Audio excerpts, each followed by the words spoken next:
Talofa Samoa le atunu pele, le ngatai Samoa nei e whapea foi le lalolangi atoa. Greetings to you all, dear listeners, in the name of the Father, the Son, and the Holy Spirit. It is indeed an honor to share with you today the fresh word from God.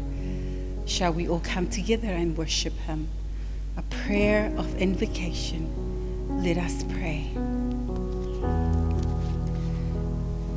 Almighty Father, our God and Redeemer, we come to you today to ask for your blessings as we are about to worship you, dear Lord.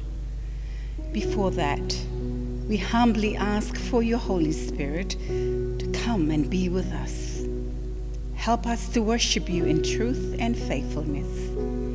Through Jesus Christ we pray. Amen. Our Bible reading is taken from the Old Testament, the book of the prophet Isaiah, chapter 12, verses 1 to 6, but have selected as the text verse 4. Let us hear the word of God. A day is coming when people will sing. Give thanks to the Lord. Call for him to help you.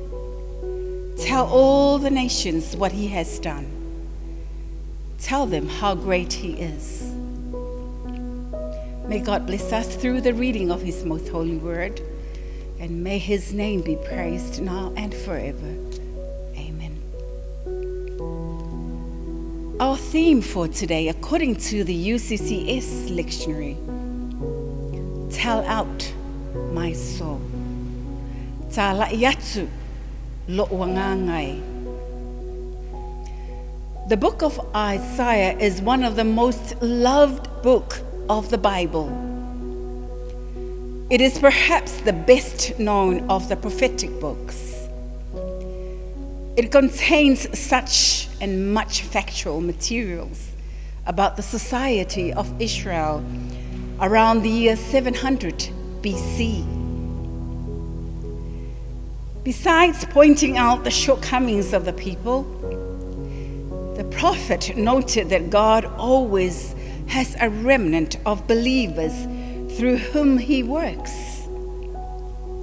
Isaiah spoke more than any other prophet of the great kingdom into which Israel would enter at the second advent of the Messiah.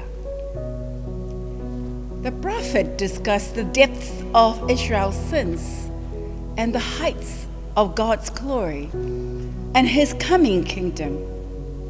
The name Isaiah means Yahweh is salvation. The prophet prophesied in the reigns of Uzziah, Jotham, Ahaz, and Hezekiah, all kings of Judah. These years in Israel's history were a time of a great struggle, both politically and spiritually.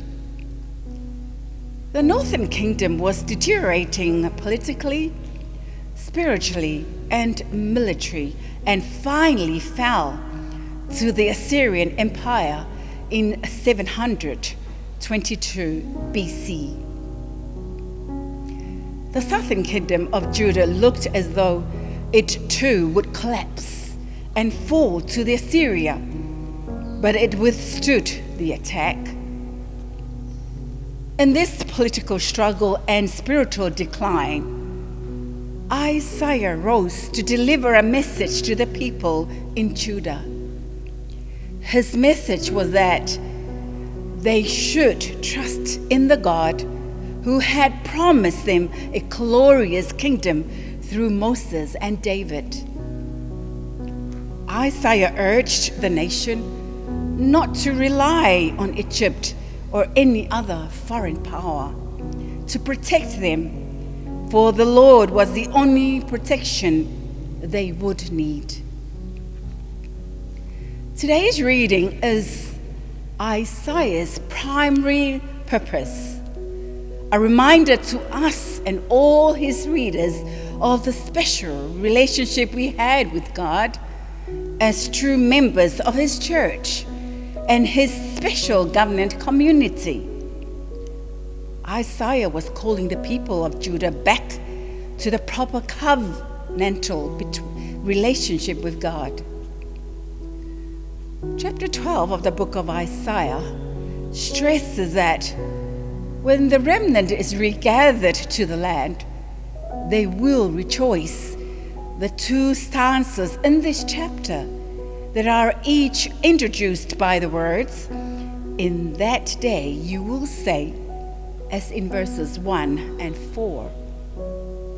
In that day, to the time of deliverance, which has been described in chapter 11, verse 1 to chapter 12, verse 6. When the nation is regathered and the Messiah is reigning the remnant. The remnant is distinguished from the nations, referred to in verse 4. In verses 1 to 3, God is praised because his anger has been turned away. Israel has been comforted, and the Lord is the source of strength and salvation. Salvation is mentioned at the beginning and the end of verse 2. Israel's salvation will be more than spiritual peace of mind and deliverance. It will also include prosperity. The phrase "to draw water from the wells of salvation" pictures the life living according to God's principles and thus participating with joy in the blessings of God will provide. In verses 4 to 6, the remnant will thank the Lord and will call on each other to let the world know what God has done, meaning what God will have done for Israel and Judah. God's name is to be exalted, revealed, and vindicated before the world, so that the people everywhere will realize that God fulfills his promises, and people will sing to him because of his glorious deeds. The remnant also will remind themselves of the greatness of God, the Holy One of Israel. Being reassured that God is among them, they will be joyful. The message from the prophet Isaiah in chapter 12 is a fitting climax to the contrast between the fall of the Assyrian Empire, which was threatening Judah in Isaiah's day, and the rise of God's glorious kingdom, which will certainly come. Eventually, all the world will know of God's truth. Our dear brothers and sisters in Christ, to all our listeners, families, and Christians, why not singing and praising together with the remnant in the time of Isaiah? And we shall sing, "Give thanks to the Lord, proclaim his name, declare among the peoples what he has done. Proclaim that his name is exalted. Sing to the Lord, for he has done amazing things. Let this be known in all the earth. Shout aloud and sing for joy, daughters of Zion, for the Holy One of Israel is great among you." This should be our response as well. Now it is probably good for us to take a step back and see that God loves us and saves us eternally. The reality is, for a variety of reasons, we will not always feel upbeat and jazzy. Feeling downcast or sullen is not sin, especially when difficulties in this life feel like a vice around us. What Isaiah is directing us towards is always valuing and prioritizing God's forgiveness. God promised to work all things out for our eternal good.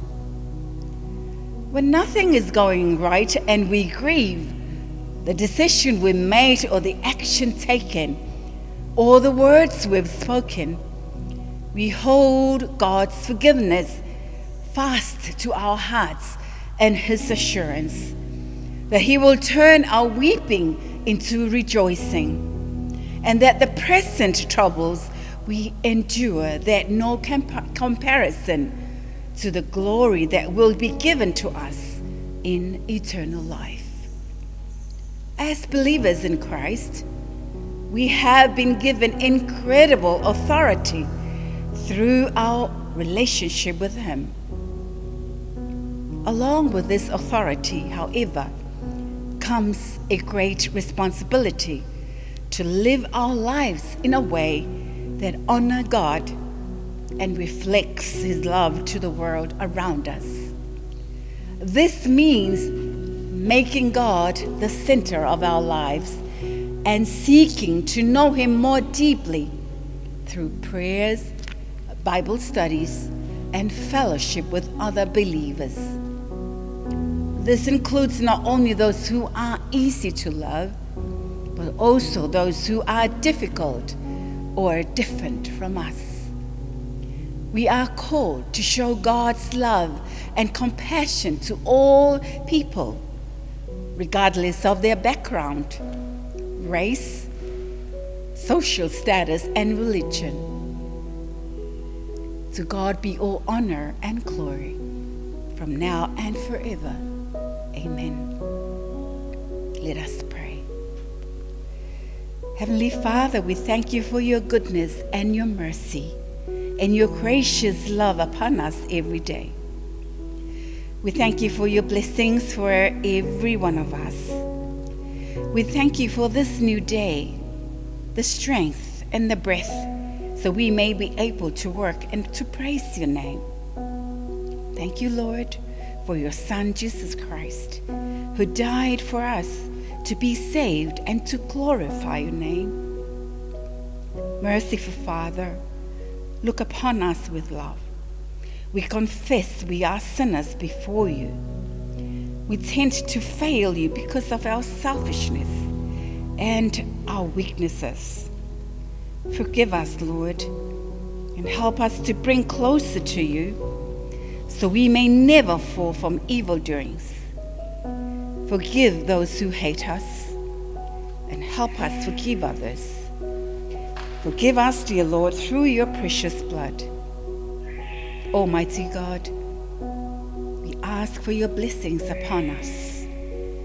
We thank You that we have this great power, this wonderful wisdom, this deep insight, this flow from abundance searching through our lives, blessing us in every way and through us, helping and serving mankind. Bless our families, friends, our dear children here and afar. Bless TV5 and its mission, especially of sharing Your word around the world. Bless Samoa and its governance. Bless our church, UCCS, and all other denominations who praise Your name. Bless this day, Lord. All these we ask You in Your mighty name, Jesus Christ, our Lord and Savior. Amen.